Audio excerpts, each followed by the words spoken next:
This is the Good Neighbor Podcast, the place where local businesses and neighbors come together. Here's your host, Mike Sedita. Hello out there. Welcome to episode number 154 of the Good Neighbor Podcast. I'm your host, Mike Sedita. And today I'm joined by Robert O'Connor. He's an associate broker with the Collective Sirhan Group. How you doing today, Rob? Great, Mike. Hey, happy to be here. Thanks for having me. Do you go by Bob or Robert or Rob? What is the just chilling out, having a conversation name you go by? Usually Rob. Yeah, I like Perfect. Rob. I don't like to be super formal on the Good Neighbor Podcast. I like this to be a very casual dialogue between two business people trying to learn about what each other do. And if I was to say, Robert, could you please tell me about what you do in real estate?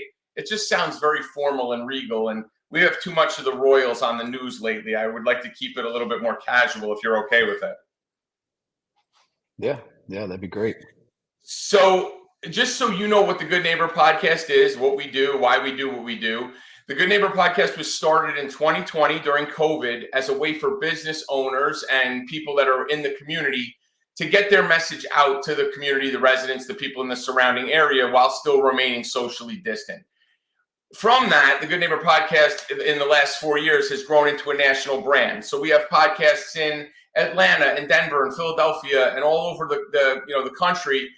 Even in Ohio, believe it or not, that we talk to people just like this in every state. And I'm lucky enough to be the person here in Tampa that gets to speak to folks like you. So tell us a little bit about your business. Yeah, Mike. So I'm a broker associate with the Collective Sirhan, like you said. We specialize in luxury and new construction homes. Well, my team specifically. More recently, we're doing developments and stuff like that as well. But if anybody knows Sirhan, so Ryan Sirhan, the star from the show $1 Million Listings, started this brokerage back in actually at the beginning of COVID. So it's funny that you say that because he was out there on the streets during a time when everything was shutting down, and he was trying to start this brokerage. So let me ask you this, from a home building standpoint, are you guys generally working with custom home builders, or is it more like the Lennars or Ryans of the world, and you're just taking their group, their body of work and coming in and being the listing broker on it? Or is it specific high-end luxury homes with custom builders, one-offs that you're working with, or both? It's all the above. So we do work with the national builders like Lennar, D.R. Horton. I do sell a lot of homes with them. And that is with my past brokerage, which was Rob Luxury Home Group. And we also work with custom builders. In fact, I had a girl on my team that's a developer that they're building homes on, Davis Island, some of the West Shore area, which are full customs. She sits there and gets down with the architect and designs everything, and from the ground up. But even this morning, I had a walkthrough at Murata here in San Antonio, and that was a West Bay home. So that'd be your semi-custom builder. Right? It's funny you say Davis Island. I just watched them build. Maybe you guys were a part of it. They knocked down on the corner right off the main strip on Davis Island where all the bars and restaurants are. One block back, they knocked down these older, it must have been 3 lots or whatever it was, and put in these 3 monstrous 3-story homes with the garage underneath. And they were just getting ready to list them probably about a month ago. I mean, they are squeezing stuff in on Davis Island wherever they can find a spot. I mean, is that kind of the deal, finding someone that's kind of ready to age out of a house and pick up the lot and bring it down to the ground and build it back up? Yeah, I mean, that is the game. I mean, that project in particular wasn't ours, but I'm familiar. You know the one I'm talking about? Just up they're townhomes, I believe. They have the balcony on top and everything. Yeah. So they're putting wherever they can. For instance, my client will go in there and buy a old ranch, block home. Right.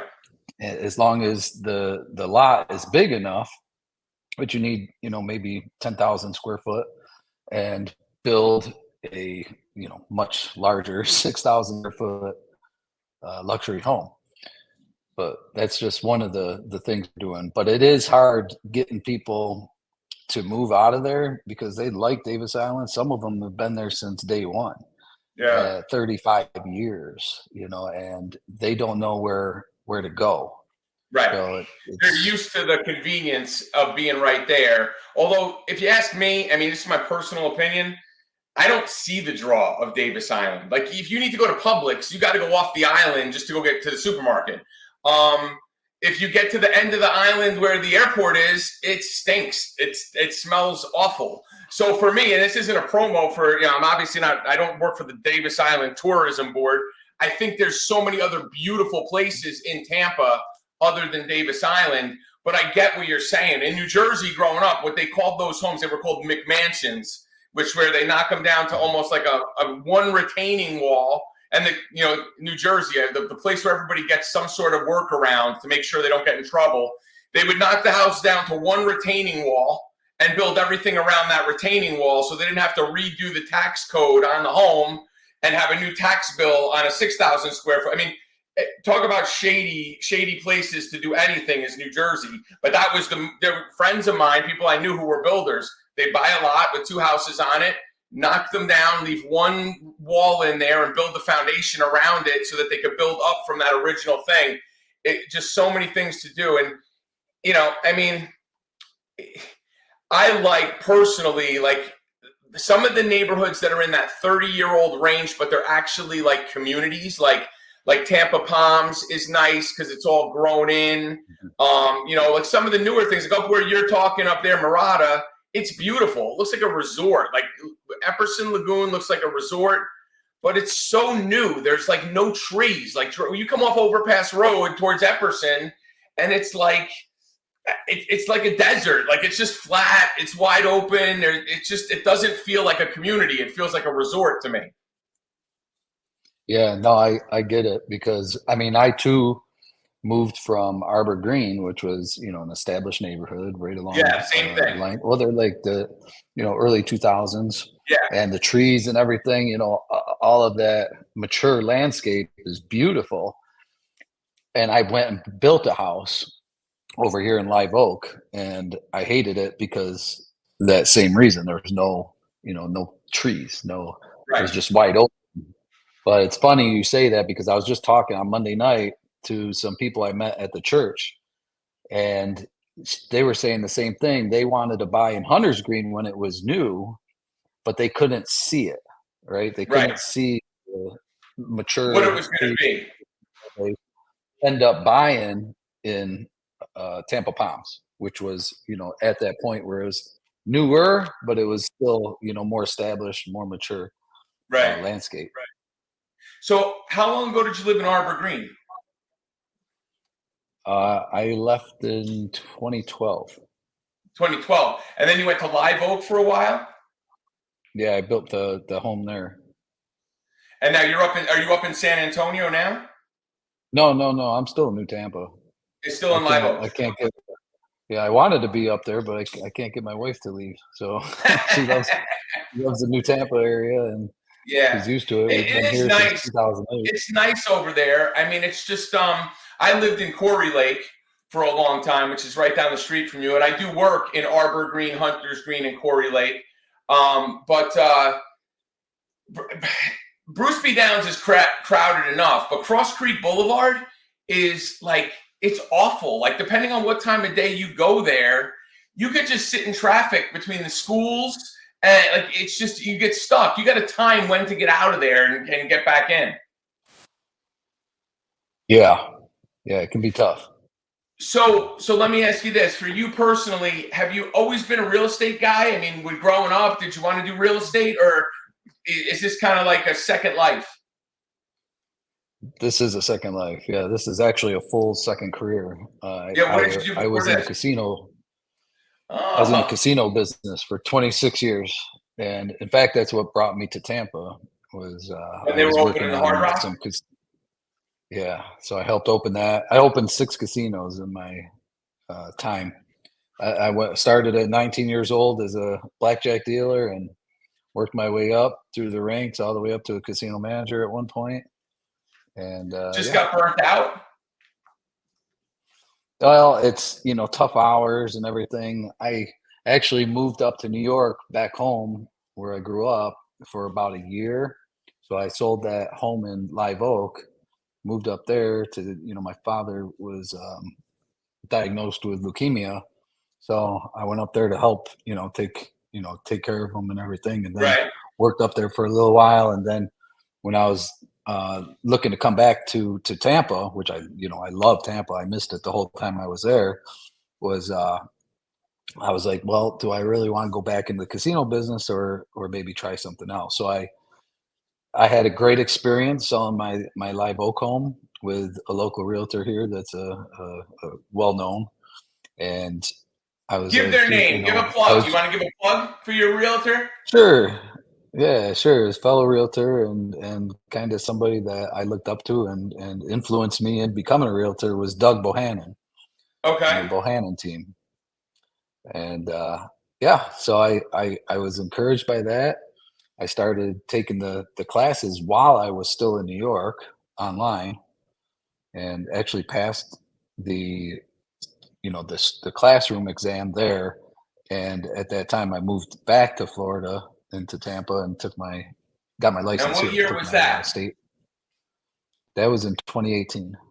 But 2018. yeah, You know, what I love about that story, I mean, is number one, there is absolutely like there's no other than food. There's absolutely no reason to ever go back up north unless you have family up there. Like everybody would say to me growing up yeah, up there, "Oh, you're going to go to the south, and oh, there's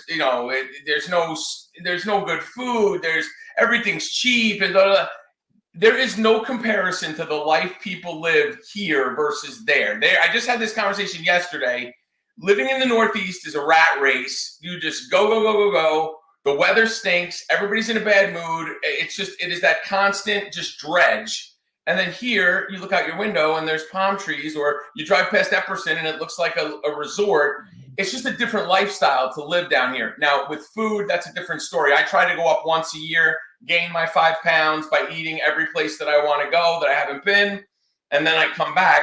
But the other thing I loved about that story is, you mentioned Doug Bohannon, like that is, you had such a good experience in a transaction that it prompted you to say, hey, I could kind of do this and bring it to people the way it was brought to me. That's a great story. That's a great business story. So you've been doing this full time since 2018. And there's a difference between being an agent and now being an associate broker. Are you like stepping up? Like what is the plan there, the trajectory there? yeah. I mean, I've had a lot of growth in this, and a lot of it comes from my experience in corporate, casinos and stuff like that, opening new casinos, building teams, being in leadership roles. So my prior to going to Sirhan, I was at Coldwell Banker and I ran Rob Luxury Home Group, which we had at 1.9 agents on the team, and we're doing a lot of volume. So I have I have been like on an accelerator course, I guess, Yeah. if you would say.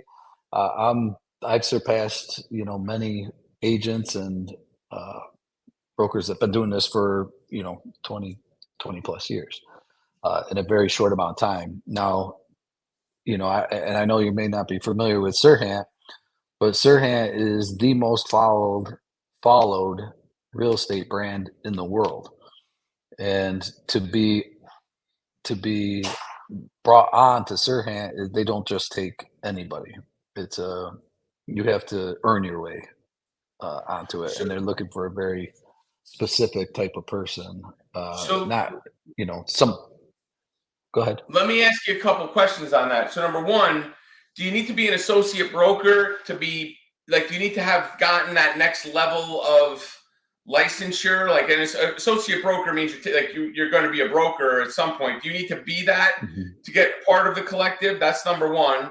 Number two, how many people are on your team now as opposed to the 9 you had at Coldwell Banker? And 3, was it the Coldwell Banker office that's right in New Tampa, right there on Bruce B. Downs and New Tampa Boulevard? Yeah, we'll start there. Yeah, it was that Coldwell Banker. Yeah, I know that office. Yeah, exactly. And going back, we currently have 5. I'll answer these backwards. 5 on our team. We're looking to add some more, but like I said, it's very selective. They have to be the right candidate, and right. it's more based on your volume, right? So they do have some minimum volume requirements, and because it's kind of like a media first. So we call it, and Ryan Sirhan, our CEO, calls it the brokerage of the future. So we are doing things, that are cutting edge, kind of, nobody's really doing it like we do it. We're first and foremost a media company, right? So we're out there, we're doing, things like this, podcasts, and I'm actually going to be filming a national TV show here next week. Yeah, next week, first week of April. And we just, we do a lot of video on YouTube. We like to do. So let me ask you this question. So where is the headquarters located? Is it located in New York City? Is it where is Sirhan located? Yeah, so the main office is New York City, and we have offices now in, I think, 8 cities all along the East Coast. Yeah, so my office, like where my license is currently hung, is Miami. Okay. So even though,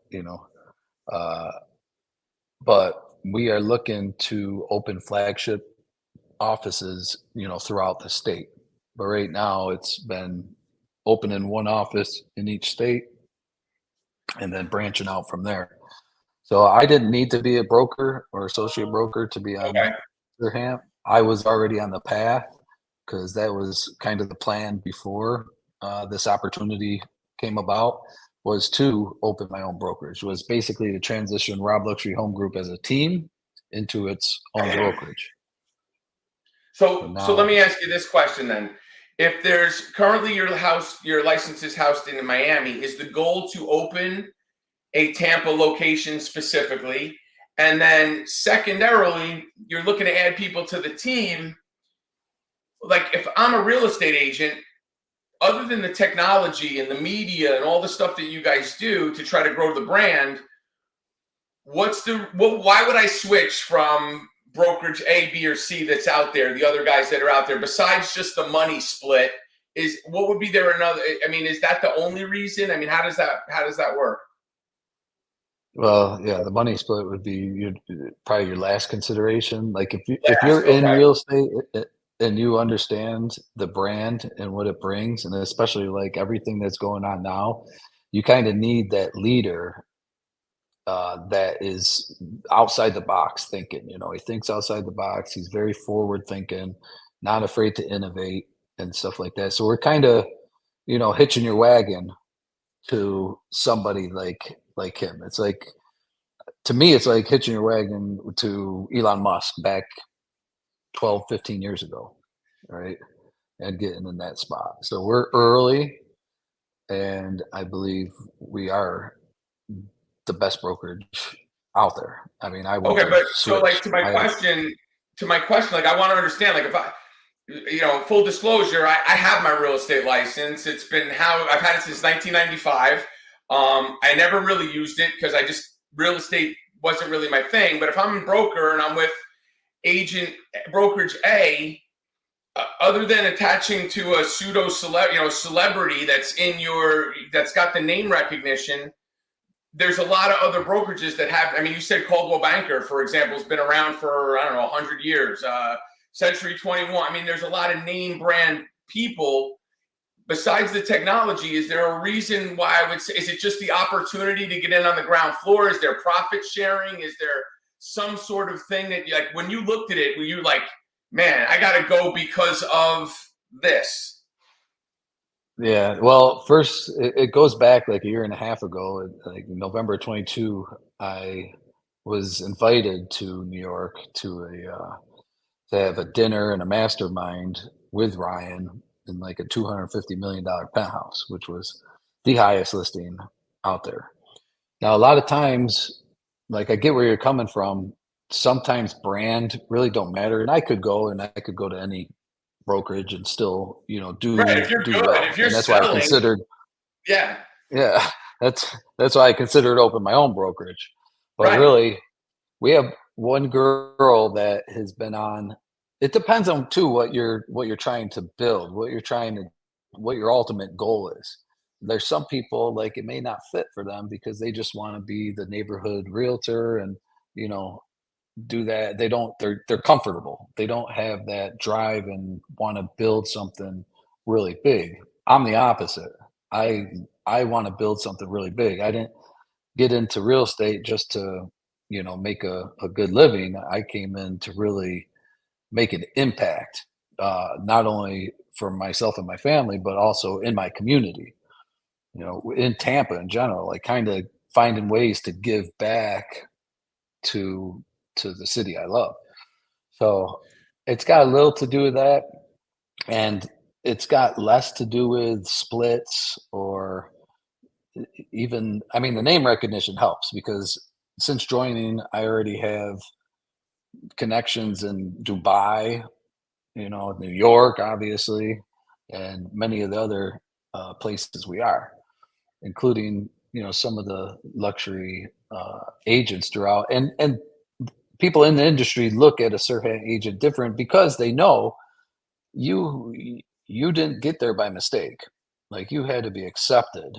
So when you're getting referrals from out of state, they're looking, they see a Sirhan agent, it means a little more, if that makes any sense.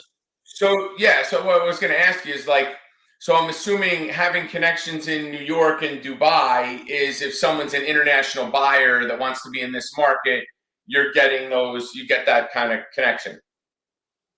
Yeah, and for me, luxury is a big part of my brand and a big part of what I'm doing, as well as the new construction. And so for me, it really makes a lot of sense. For somebody that's just doing business in maybe, Epperson, for instance, and only Epperson, they live there, they do business there. They're not really looking to expand out from there. They may not want to, you know, do something like this. So let me ask you this question then, talk about luxury and new homes. If I have a 30-year-old home in Tampa Palms that's worth only 600,000, would you not take that listing? I mean, are you I mean, because Oh, in my experience, if we're being honest, I've never met a realtor in my life that won't drive 40 miles if they can. Like, you might live in Epperson and that might be your home where you farm. But if someone from St. Pete right. calls you to list their home, you bet your butt that person's jumping in the car and driving to St. Pete or referring it to somebody that's going to give them a good finder's fee kickback for referring the deal. I've never seen a real estate agent turn down a deal. So I know what you're saying. I get what you're saying about a global brand, but isn't every realtor a local realtor? I mean, you're not going to sell homes. I mean, there's those occasions when you're selling, like so and so's moving from Live Oak to New York, and you might help them buy their home there and stuff. And that I can understand where that would be. But most of real estate is kind of being the local guy that people know, right? I mean, you want to. I don't. I get what you're saying about the name recognition, but like I don't know. I just like I said, I've never seen a real estate person turn down a deal to try to close it. Well, you'd be surprised because I wouldn't think so either, but we think differently because I've had uh, agents on my team, like at Caldwell Banker, Rob Luxury Home Group, that would not leave New Tampa. I mean, the Really? furthest they'd go is like Lutz or maybe Land O'Lakes, and And they they're still just in did not business. want to travel. And they're still in business. Yeah, yeah, Yeah, they're I don't still know. in To me, business. I don't know how. that's not a person that's a the different distinction. There's like real estate agents, and then there's realtors, and then there's actually Hmm. like good realtors.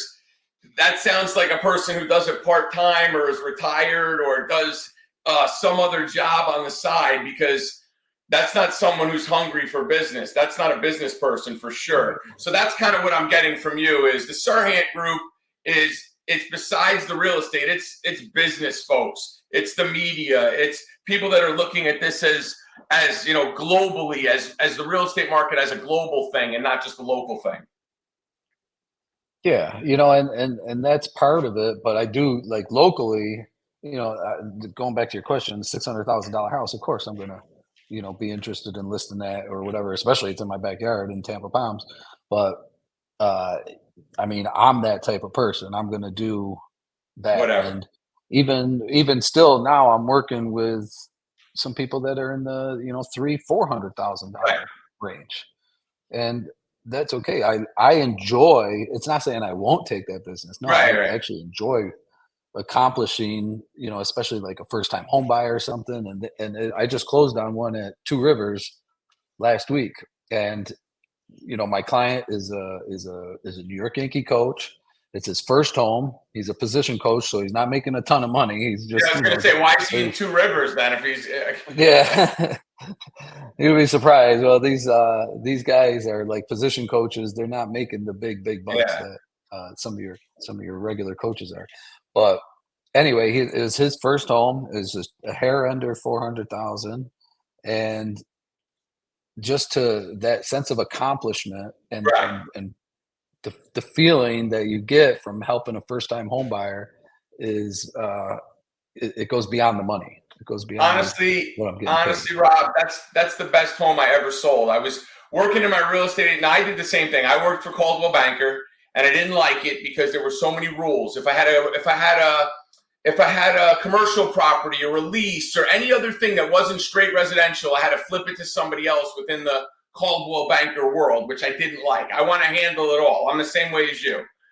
I switched to a small little brokerage, this little tiny place in Austell, Georgia. And one night I just happened to be in the office late. The phone rang. She saw one of our signs and wanted to know if we had any rentals available.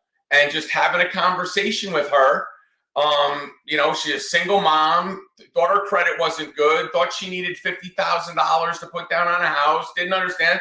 And I put her in, again, this is 1996, 96-ish, into a 3-2 ranch, and it was like $78,000 house in Georgia, just outside of Atlanta, in an okay neighborhood for her and her daughter. And it was less than she was going to pay in rent, and she only needed like $2,000 to come up with to put down. Like, that's the most gratifying feeling about real estate. I got out of real estate because I just didn't want to truck families through people's houses. That was the hard part. But you're absolutely right. I agree 100%. That feeling of seeing their face when you hand them those keys and they're like, just it's like they're overjoyed with like emotion. It's just that's a great feeling. I completely get that.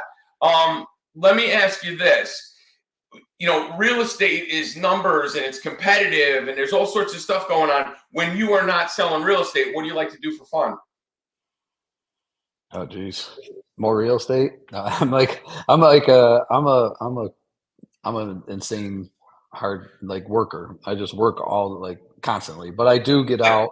Like this past weekend, I go out on the boat. I like to go. Well, I used to like going to Beer Can Island when it was open. But yeah, go out on the boat and enjoy some time out there. Go to dinner with my wife. A lot of times, though, sometimes I'm taking the wife with me on on a little tour of the homes I'm checking on that I'm having built, like new construction properties. So I'm doing updates like this past Sunday. That's what I did. I was so romantic, man. You're so romantic. Yeah. Well, so what does your wife do? What type of work does your wife do? I got to get her involved. She's in insurance. She works for MetLife. It's kind of more business to business. Yeah. My ex-wife works for MetLife as well. She worked right out of the Highwoods Preserve office. That's why we ended up in New Tampa originally when we ended up moving here back in 2019. So that's pretty funny.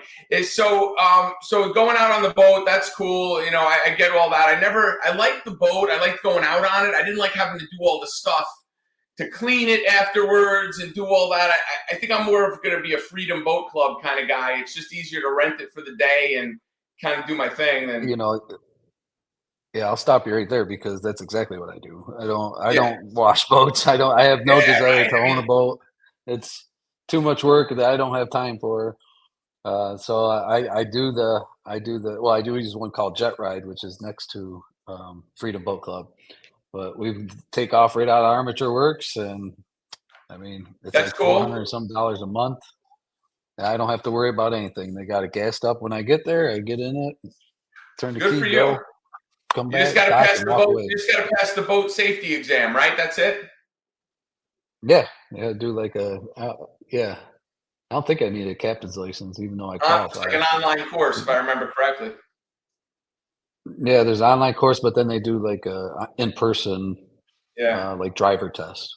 Yeah. So as we wrap this up, if someone's listening to this and they want to get a hold of you, what is the best way to reach out? And if you have emails and websites and all that stuff, we'll include that in here. But what is the best way to get a hold of you? Best way is always to either call or text me at 813-928-6745. That is my personal cell.